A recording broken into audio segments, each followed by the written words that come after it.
Yeah, so wait a few more minutes. There's a few people here.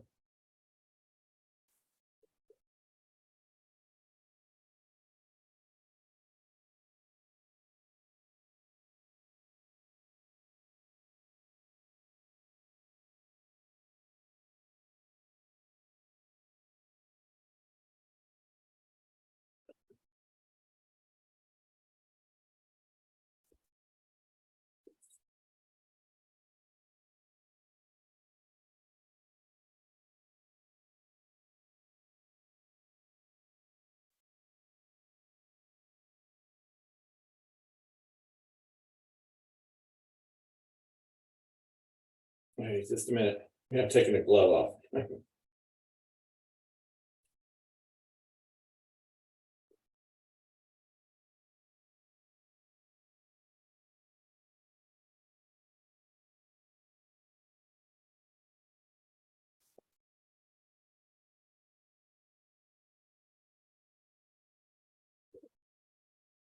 Only 4, but that's all right.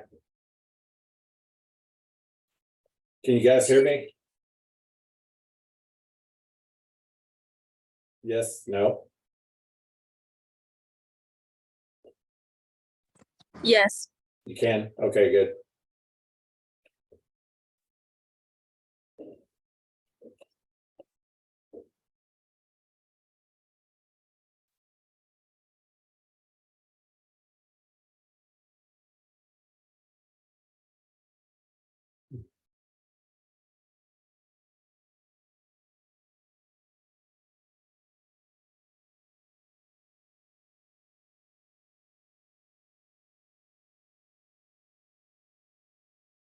Okay, guys, so go ahead and start. I won't keep you very long tonight. Yeah, I mean, this class, it's online. So basically, you kind of do it on your own. And probably nobody in this meeting right now, but a couple people in class are wanting to do retake tests, things of that nature, or they were late or sick. I totally believe that in the hospital for whatever reason. I don't judge the reason. It could be totally made up. It could be real. But remember, you have the whole week to take the test and do the assignments, the entire week. So if you wait to the end of the week and actually get sick, it kind of sets you back a little bit. But I don't do retakes on tests or assignments until somebody has done all of the bonus assignments. If they've done that, then I'll consider it. Because there's so many bonus, there's 4 or 5 ways to actually raise your grade. And so please, don't ask to retake a test. You get 2 chances on the test anyway. So you get a retake on a major test, which is the chapter test. The other tests are not difficult. If you watch the video, you should be okay. So if you want to raise your grade, look at the bonus assignments, do some of those. Those are very interesting videos. So what I'm going to do tonight, I'm going to go ahead and I want to briefly go over, because I know this is on test 4 or 5, and I know it's on the final exam. I can't remember the format. The tests, the chapter tests are all A, B, C, D, that kind of stuff. True, false. There's no essay on it. So make sure, and you can write it down and use it in your notes, because it's not in the study guides, but we've kind of gone over it a little bit anyway, but probably not specifically in detail like I'm going to go over it tonight. But you can watch the video, or you can make a note of it. Remember, on the test, you can use your notes, use the study guides, and use your book. Study guides make a big difference. I can kind of tell by the grades who did the study guides and who didn't. Most of the questions on the test are from the study guides. I wouldn't say all. I guarantee you 90%, 95% actually are. However, these 3 are not. Well, I say 3. It may be more questions than 3 on the final exam, or test 4 and 5. I think both have a little bit of it. So what I want to go over, if you only remember a few things from this class, these are the things I want you to remember. And this is actually from chapter 1 or 2 in the book, but it pertains to the entire class. there are 8 components or parts of nutrition. Like I said, I know we've touched on this already, so it might be a little bit of a review, but make a note of it. These are not in any particular order, but that's what this class is about. These 8 components. Now your book will say there's 6. It's semantics. There's actually 8 because you can combine some of them. But the first 3, and we've touched on this, like I said, first 3 are the food groups. They're not 5 like the USDA says. Fruits is not a food group. Vegetables are not a food group. Dairy is not a food group. Doesn't mean it's bad for you. Doesn't mean you don't have to have fruits or vegetables. You probably should have a little bit of each, but it's not a food group. There are 3 food groups, which are 3 of the 8 components of nutrition. And in no particular order, they're carbohydrates, fats, and proteins.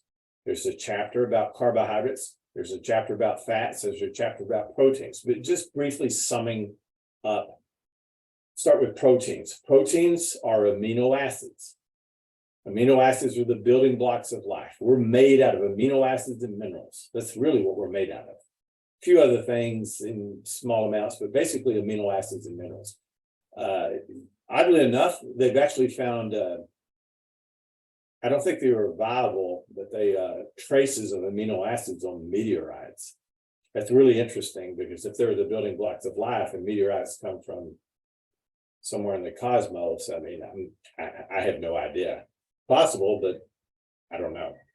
But so you have proteins, which are amino acids. Now, amino acids, your body doesn't care where the amino acids come from. They can come from meat, just like the protein. It can come from meat, but amino acids are in fruits and vegetables too, especially fruits. An avocado has a lot of amino acids. An avocado is almost a complete protein. You don't need to know this, but a complete protein means it has all the essential amino acids. There are 20 amino acids that the body uses. There's around a couple of hundred in nature, but we use 20. 10 or 11, one's kind of in between, but 11 are considered essential. Essential means it's essential that you eat them because your body can't make it. 9 are your body makes. So that's why you have, if you're a vegan or a vegetarian, you need to have a variety of fruits and vegetables, especially nuts. But remember, these are proteins. Amino acids can come from meat. They're high in amino acids, but they can come from fruits. A lemon has a decent amount of amino acids in it, which means it has protein in it.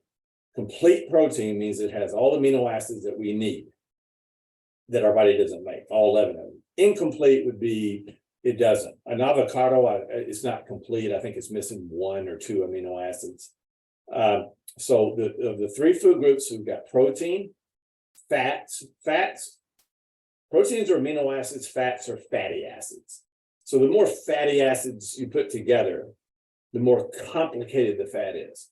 So they use the term simple, not many fatty acids, to complex, many fatty acids. And then it gets really complex. They'll say trans, like a train. It has trans fats. French fries have trans fats, which is not considered that healthy for you.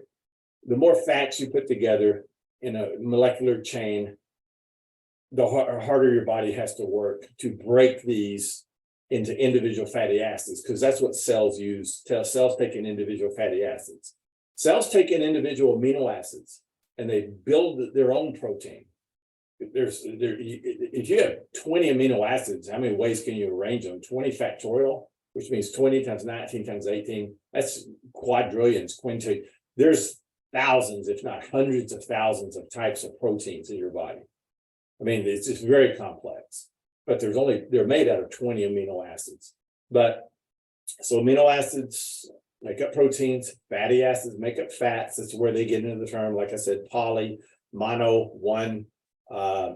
Saturated, they use the term saturated with fat. Saturated means solid at room temperature. Unsaturated means liquid at room temperature. Liquid's healthier than solid. So if it's solid, it's going to be more polysaturated, which means it's many molecules. So the simpler, the less fatty acids you have together, stuck together, then there's less stress on the body. That usually goes in lines with calories. If you look at like butter and it has 60 calories per serving, it's probably trans fats. It's high in fat. And then if it's really low in fat, it'll be more unsaturated.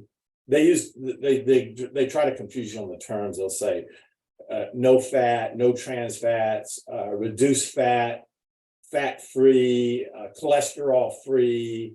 It's butter, but it's not butter. It's parquet. It's called a spread. I mean, you combine all these, it's really confusing. Really, what you need to do on labels is just look at the back and look how many calories per serving, because they have to keep that the same from product to product. So if it's 40 calories per serving, the serving sizes have to be the same. You look at another product and it's 30 calories per serving, that's less calories. As a general rule, that's what you want to go with. Less calories is better for you, even if you're normal weight, within reason. Butter's an example of that. You can go all the way down to like 5 calories per serving. There's Heart Healthy was one of them. I tried it. It doesn't even melt, just floats around. It changes the water. Can't even use it. So you don't have to go with 60 either. You can find an in-between area. Milk's the same way. If, regular milk to 2% to 1% to fat-free, which looks like water, and you go up to 1%, it's a lot better. 2%, it's a continuum. You kind of have to just sort of get used to it. You train your mind to get used to what you like and what you don't like. So going back, proteins, fats. Remember, we're over the 3 food groups. You have proteins, fats, and carbohydrates. I'll give you a one-word definition for carbohydrate that the books don't use, that people get confused on, and people will tell you it's incorrect, but it is correct, even though the books don't explain it very well. A lot of people get confused and think carbohydrates are sugars. They're not. Now, they can be, but they're not. Both of them are not all inclusive. A better one-word definition of a carbohydrate is a plant. Just remember that. It's a plant. We need plant material. Fruits, plants, yes. Our vegetables, plants, yes. But fruits and vegetables are not a food group. Carbohydrates are. Our nuts, plants, yes. Pecans, peanuts, yeah. Grains, sometimes people list them separately, but it's a plant. As a general rule, the greater variety of plant material you'll have in your diet, probably the healthier you'll be. Doesn't mean you can eat mainly meat and not be healthy. You can. It's a little bit trickier. Don't get hung up on good food, bad food thing. It depends on how much of a food and how often you have more time between meals. But carbohydrate is just a plant. But you got to have some carbohydrates. Now, you hear about the various diets, like South Beach diet. If you cut down on carbohydrates, you lose weight. It's true, because carbohydrates have changed the glucose very quickly. Whereas protein takes a while. If you need energy, you're running a marathon, you don't eat meat. They give you sugary drinks and a candy bar or something like that, because it's mainly carbohydrates. Let's examine a candy bar. Does a candy bar have carbohydrates? Does a candy bar have plant material in it? Does anybody know? I'm gonna give you an example, like Hershey's chocolate bar. Does it have plant material in it? Anybody know? You can just blurt it out if you think you know. Yes or no? Is there plant material in a Hershey's chocolate bar? Is there fat? Yes. There is fat. There's plant material because it has almonds, but then again, chocolate comes from a plant too. And it's got sugar in it. Sugar comes from a plant. So is there protein? Yes. Chocolate has protein in it. Plants, nuts, pecans have protein. Cream has protein in it. Is there fat? Yes. So it's actually got all 3 food groups, and it's got some vitamins and minerals. It's not necessarily unhealthy for you. You can't eat them every day. Well, you can, but you've got to have a variety in your diet. You can't just have that, because you'll be missing out on some things. But that's the 3 food groups: fats, carbohydrates, and plants. The food source doesn't matter. The food source would be, like I said, a candy bar. That's a food. A baked potato, that's a food, not a food group. A pear is a fruit. A food is a fruit, and fruit is not a food group, but carbohydrates are. So that's the way you should look at it. Carbohydrates. You don't have to have dairy.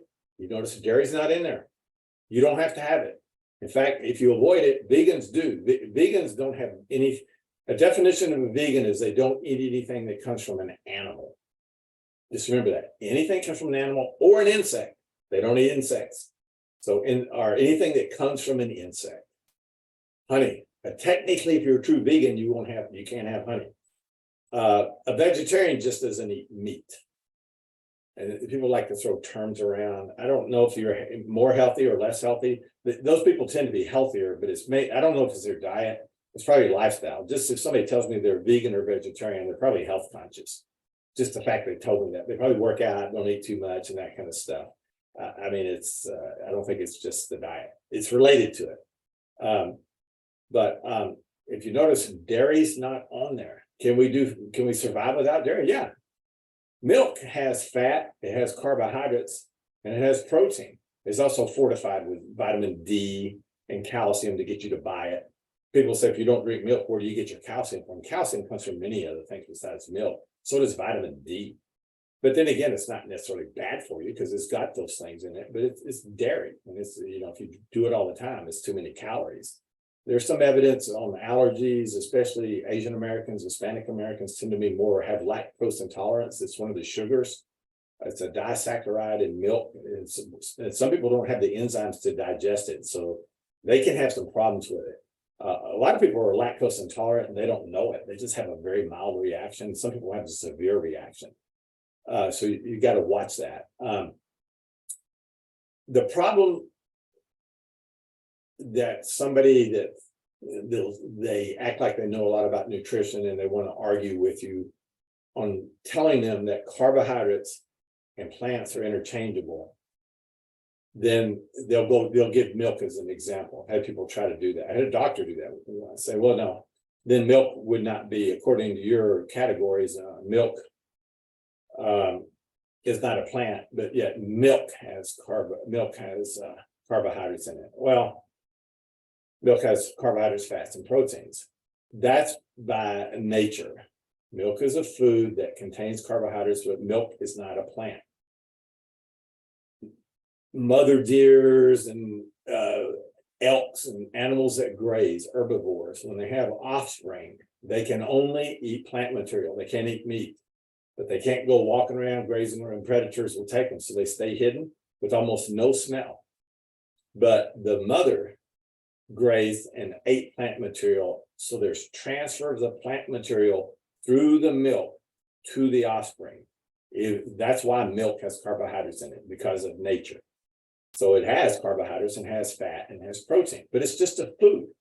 It's way overrated. It's not mean it's bad for you, but thinking kids have to have milk all the time, or even infants, that's incorrect. In child development, they say breastfeeding up to 6 months is probably beneficial. It depends on the health of the mother, but beyond that, it's just another food. There is some evidence that antibody exchange is good for the first few days. There's some evidence that after that, no. Then there's some evidence if you go up to 6 months, it's only if the mother's healthy. She's not healthy and not producing the vitamins and the minerals. I think it's 6 one, half dozen the other. What should you do? Breastfeed or not? I mean, it's just up to the individuals. It's more than just that. It's sort of lifestyle. So that's one of the 8 components of nutrition: fats, carbs, and proteins. The others, you know what they are. Vitamins and minerals. A lot of people put them in the same category. There's a whole chapter on vitamins. There's a whole chapter on minerals. Basically, you don't need to remember it because it's not worded like this on the test, but vitamins, that video on vitamin A is really good. Vitamins are just molecular structures or compounds, enzymes / coenzymes that we need. They didn't really know what vitamins were, about 100, maybe a couple hundred years ago. They started looking at food. They started noticing some other things that had molecular structure. So they said vita, that's Latin for life. Vitamin A. I believe that's the first one they found. That's why it's called A. They use the alphabet. They use A, B, C, D. We're all the way up to like T and U. Then they realized, oh gosh, there's no such. They took vitamin F out because it's basically fatty acids now. It stands for fatty acids. So it's not really a vitamin. It's a separate category. So that's why you get the weird lettering. Like there's vitamin A, B, C, D, E, A, B, C, D, E, K. You have a vitamin K, H, K, and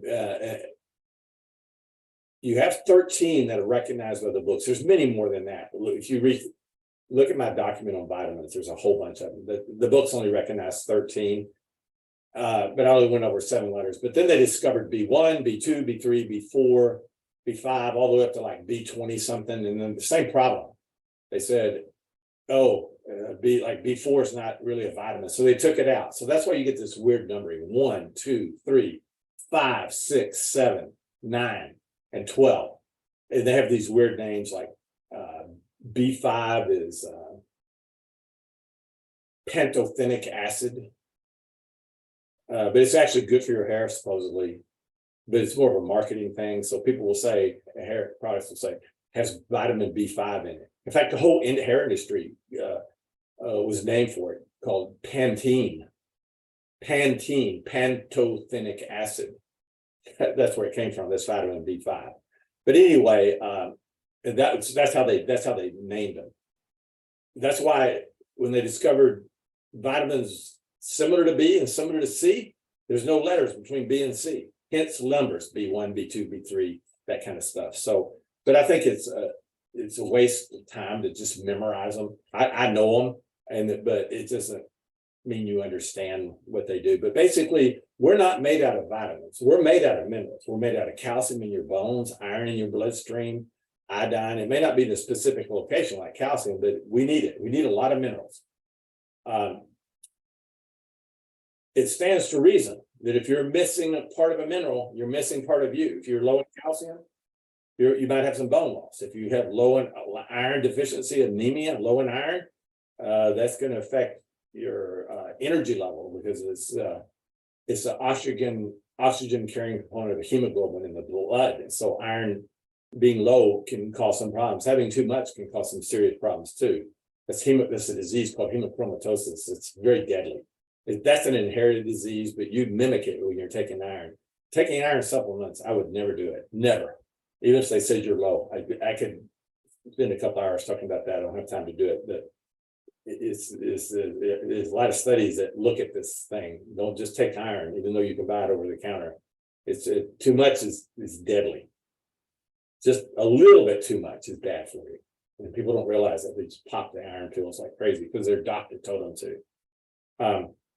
But so vitamins and minerals, and vitamins, if you get low, you can die from them. You can have all these things. If your vitamin A gets too low for years, you go blind, like in the video. But that's an inherited thing too. You'd have to be low for a really long time. You'd go 2 months without food, normal weight person, then you starve to death. You don't die from lack of vitamin A, B, C. Your bones don't fall apart from lack of calcium. None of that happens. You don't go blind from lack of vitamin A. You die from starvation, not enough glucose.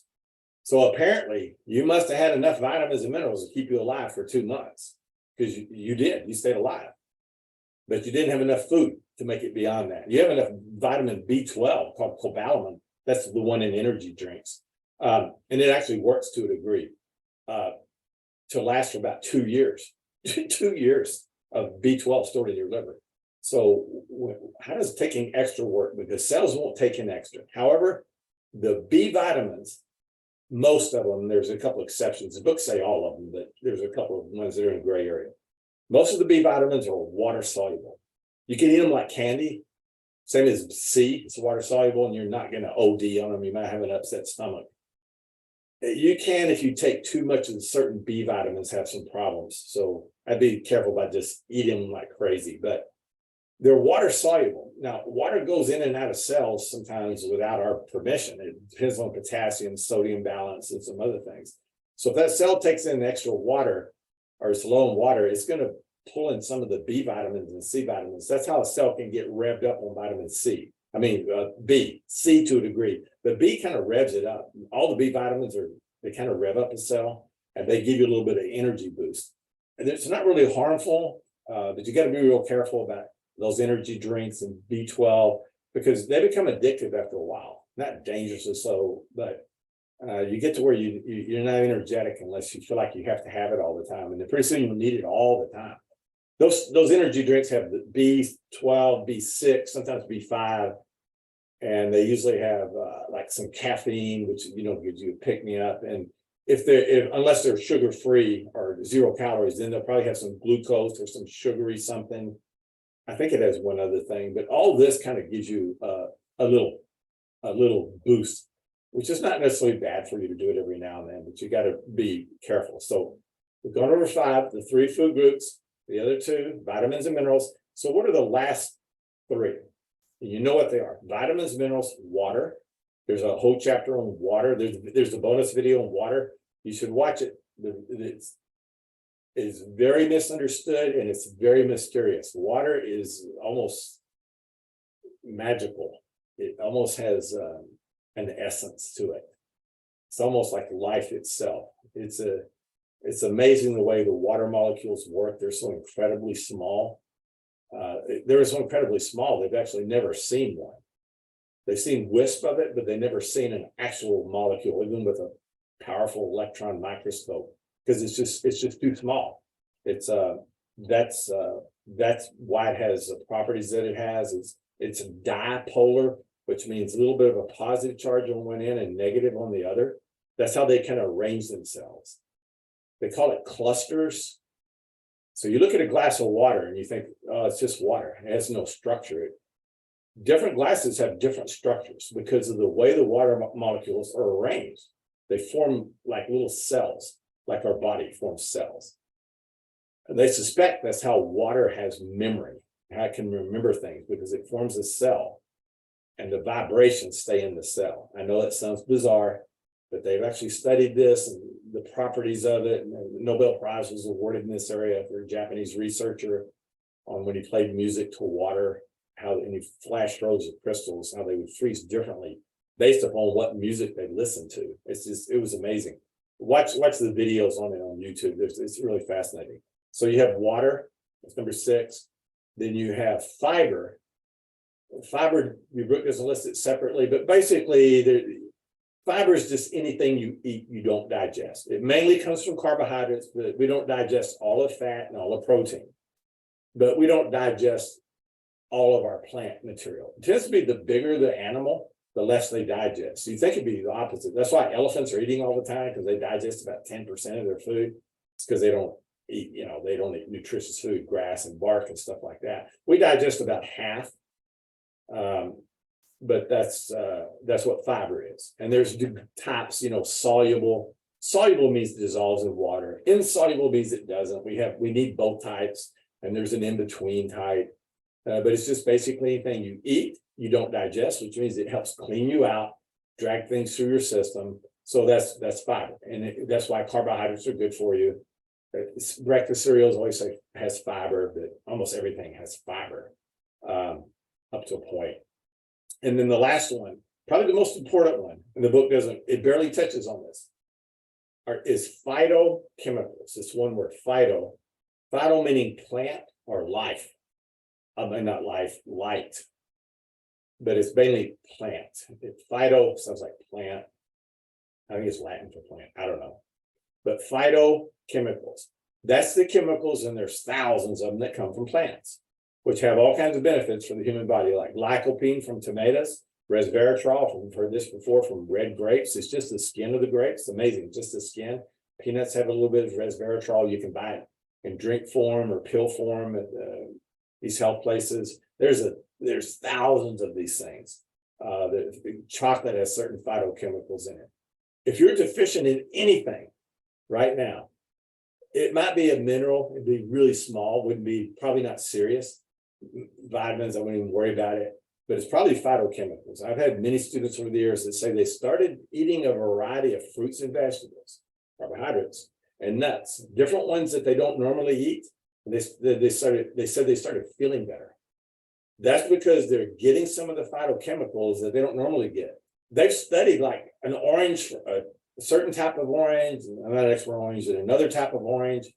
And they found there's a couple of differences in the phytochemicals. They have some similar ones, but there are some differences. So, but we're used to just eating the same thing, the same oranges, the same grapefruits. the same everything, but if you go to the grocery store, you should try different things because of the phytochemicals in it. There's receptors on cells for like lycopene and resveratrol. That means there's a function for those chemicals in our body. Our body wouldn't put receptors to recognize those. Now, so if you don't have it over a long period of time, then it's not going to do what it's supposed to do. Maybe just mild. It could be serious. It could be something you don't notice. But overall, I think it's beneficial to do that. Vegans and vegetarians tend to do that because they eat a lot of plant material. So that's the 8 components of nutrition. Now, so once again, just a quick review. The first 3 are the food groups: fats, carbs, and proteins. Then you have vitamins, minerals, water, fiber, and phytochemicals. That's all there is to nutrition. When people talk about nutrition, that's what you're talking about. Now, drugs is not nutrition. That's a different category. There's drugs come from plants, and some plants have some benefits and some don't. So some drugs might have some benefit and some don't. Some could be dangerous. Plants can be poisonous or very beneficial and have healing effects. I want to touch on this, and then we're going to do the little quiz and we'll be out of here. These 3 definitions, I know I went over the first day, but this is so important to understand nutrition. And you know what they are because we watched little videos of them. Apoptosis, apoptosis, apoptosis. Learn to pronounce it that way. Apoptosis, 2 words. Apoptosis, not apoptosis. Apoptosis means programmed cell death. And I'm just briefly going to go over that. All cells are programmed to die. We've already touched on this, but they're all programmed to die when they become old, diseased, cancerous. They break off in little capsules called apoptotic capsules. They're absorbed. Very dynamic. You get rid of old cells, cancer cells, disease cells. This is how you stay alive. This is how cells repair and replace themselves. It prevents disease, and it's very beneficial. About 1 million cells per second do this. That question is actually on there. I know on the final, so make a note of that. 1 million cells per second in your body commit suicide. They're programmed to die. In the genetic code, the genes turn on, kill yourself. The cell can tell when it's defective. You can't have it staying alive because it will spread cancer and disease. So the next one we didn't touch on much, but it's related to it. It's called It's actually called not hormones. I'm going to get that one last, but it's autophagy. I think you've seen a video on that one already. If not, it's coming up. It's autophagy. AUTOPHAGY. Autophagy, not autophagy. Autophagy. This is again talking about nutrition at the cellular level. Before the cell commits suicide, just like a person, that cell will try to repair itself. And basically in a low glucose environment, which means glucose drops low, not hypoglycemic, but it's low because you haven't eaten in a while. That cell needs glucose. If it's not getting it externally, it starts recycling waste products inside of it. It'll take unfolded proteins. It'll take damage caused by the burning of oxygen. All cells burn oxygen. They create free radicals. It even uses viruses as food that make it inside the cell. It uses all kinds of waste products. They're taken back to the ribosome of the cell, which is kind of like the gut of the cell, and recycled. There's even genes for autophagy that trigger autophagy. Now, if the cell can't repair itself, then the apoptosis genes turn on and the cell kills itself. But it tries to repair itself first. That's autophagy. That's before apoptosis takes place. It's a complicated process, but it's Nobel Prizes awarded in that too. That too requires low blood glucose, where the cell our bodies do this. Like, for example, when you don't eat for a while, you start burning from fat cells. You use internal energy that's already there. Cells kind of do the same thing. They use things that aren't necessary, and that's beneficial for the cell. All right, the last definition is hormesis. HORMESIS. Hormesis. To understand nutrition, you need to understand hormesis, which we've touched on. Hormesis is stress that causes positive change. Working out, getting on a treadmill is hormesis. You stress the heart and make it strong. Lifting weights is hormesis. You stretch the muscles and bones to make them strong. You get sick when you're younger, that boosts your immune system, that's hormesis. There's all kinds of examples of hormesis. Low blood sugar, which means you don't eat for a while, not starvation, but you don't eat for a while, that causes stress. That's hormesis. Your cells are under stress because your blood glucose has dropped a little bit. That stress may cause you a headache. It may cause you not to feel good, function, and you think you're doing something bad, but you're not. That's an adaptation phase you're going through. That hormesis is causing autophagy, and it's causing apoptosis. It's causing those defective cells to go ahead and commit suicide. But why? Because you stressed them a little bit. They were ready to go, but you kept your glucose normal and they hung on. Cancer cells will do that. You drop glucose level, glucose level, cancer cells cannot use ketone bodies. That's why ketosis is so beneficial. You switch when glucose is when you don't eat for a while, you'll start using ketone bodies. It's a molecule very similar to glucose. That's what ketosis is. It changes the way you think. The brain uses about 90% glucose, but after a few days, you use about 90% ketone bodies. That totally changes your thinking. The cancer cells can't use ketone bodies. And so they start dying off when glucose level drops. Glucose will never go to zero because you would die. Because your body is gluconeogenesis. The body has ways to make glucose because you always need some glucose. You have to have some, but you don't have to have it at the level up here that people are used to. You can kind of change the ketone bodies and use more of them and have a little bit of glucose. It's very healthy to do. So that's hormesis. That 3 meals a day and eating every day is not enough hormesis. You may feel good, function. If you're younger, you can get by with it, but you're not developing your immune system, and that's not enough stress. That's like never exercising, feeling good, heart rate's good, blood pressure's good, but you never stress your cardiovascular system to strengthen it, make it stronger, because it just works that way in every system in the body. And nutrition is no exception. Don't believe it when people tell you keep your glucose level normal. That's not enough stress. That's like saying keep heart level normal. It's ridiculous. You sleep, heart rate goes down. You exercise, it goes up. It oscillates. That makes you healthy. Hormesis is low blood glucose. You eat a bunch, it's going to go up. You're not diabetic unless it stays up. You need that oscillation, and 3 meals a day is not enough oscillation. That's just the way it is. And it's a concept that people, they always want an answer, like, well, how many meals and how often and what time? All these things, your body doesn't think like that. Never eat past 7. I don't know. I eat past 7 all the time. If you haven't eaten all day, you can eat once a day. You can eat at midnight. It doesn't matter. It's how many calories over time. Depends on sleeping habits and things like that. So don't get too hung up on that. But people say, well, how long should I go? And my answer is always like, how much willpower do you have? Because the more time you have between meals, the longer you live, the healthier you'll be. You'll feel better, you'll function better, you have less disease, all kinds of, everything will improve. Now, heredity set some limits.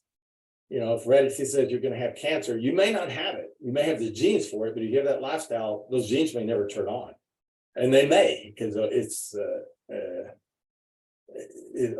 just a game of chance. I mean, to a degree. You can't change your genetic code. You're given certain genes that are bad, but it's like a bad hand in cards. You don't have to play those genes. And when you eat less, eating less often mimics eating less, by the way. Studies show that. You actually don't have to eat less. You got to eat less often. If you eat 1 meal a day, but it equals all 3, that's less often. Even though you ate the same number of calories, you have all kinds of health benefits compared to somebody that spread it out over 3 meals. So that's just a concept that's hard for people to understand because they think everything should be normal. Glucose should be normal. Heart rate should be normal. Everything should be normal. Well, no, you don't. No system gets stronger by normal all the time. You will damage every system in the body. Your immune system will be damaged if you never expose it to viruses and stress it. You'll be like a boy in a bubble syndrome. You can't handle any of the stress. Stress is not the same thing as danger or dangerous situations. That's entirely different. Okay, guys? So I know it seems like there's a lot of assignments and stuff, but remember, this is a 4-week class. So we only got like, what, 2 more weeks to go, something like that. Hang in there, you'll get to the end. Your grades are higher. I know the test grades are always a little bit lower. I wouldn't worry about it. I've had people with D test averages, D, that actually make an A in the class because they did all the bonus assignments. So that's fairly generous. And basically on the discussions and that kind of stuff, if you made an effort, you usually get full credit for it. I mean, I do read them, but I can tell if somebody made no effort, I don't give them full credit. But if you made a decent effort, you usually get full credit on it. The hardest part are the chapter quizzes. Hang in there on those. Remember the 50% rule. I'll tell you at the end. If after test number 5 you're happy with your average, I don't give you a 0 on the final exam for not taking it. I give you a 50. I'll at least give you 50%. For some people, it doesn't drop them down a letter grade. If they have an A, it stays an A. If they have a B, it stays a B. So they're like, well, why should I take it then? So you won't know that till the end. Stay up with the assignments. The hardest videos you've already watched as far as the quizzes go associated with them. The little 10, 15-minute little videos. There's another bonus, work the bonus assignments if you want to up your grade a little bit. And I think you'll be okay. Now, I usually have quite a few decent grades in the class, so let's do that quiz. People not here are going to miss out a little bit. So how many people do we have? 12. So let me open it up. Now this is the instructor version, so you won't be able to see it like I'm seeing it.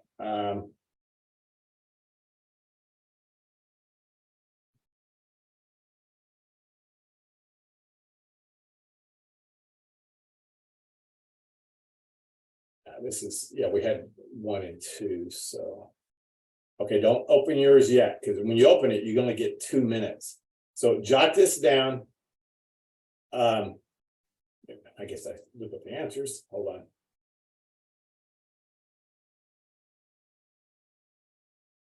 on.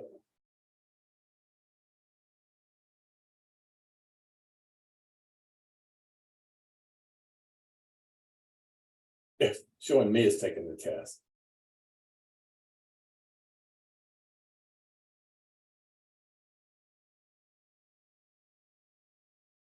Okay, here we go. Now, jot this down. This is quiz number 3. Go to the modules, open it up, conference or quiz, Zoom quiz number 3. Question number 1, answers 232. Second one is 106. Or you just remember the first, you can say it's number 2. The first one's number 1. And the third one is number 2. It's 991. So what you'll do is when I end the meeting here is you'll go to the modules section. Go to modules, this week's module. All modules look big when you have to combine them in only 4 weeks. So here it is. Where is it? This one right here, 11.65. Click that, enter those 3. I'm going to give you just a few minutes to do it. But those that, when I look at my grade book and you've done it, it should show 100%. But that means you were at the meeting. So I'm going to give you a little bit of bonus. I'm going to change it to 125%. But you have to do it. You can't do it tomorrow and say I was at the meeting, because people do that. So the people that are not here will have to watch the video, get the codes, and they can make 100%, but they cannot make 125%. That helps a little bit. Every little bit helps. Okay, guys. So I'm going to end the meeting, take the quiz.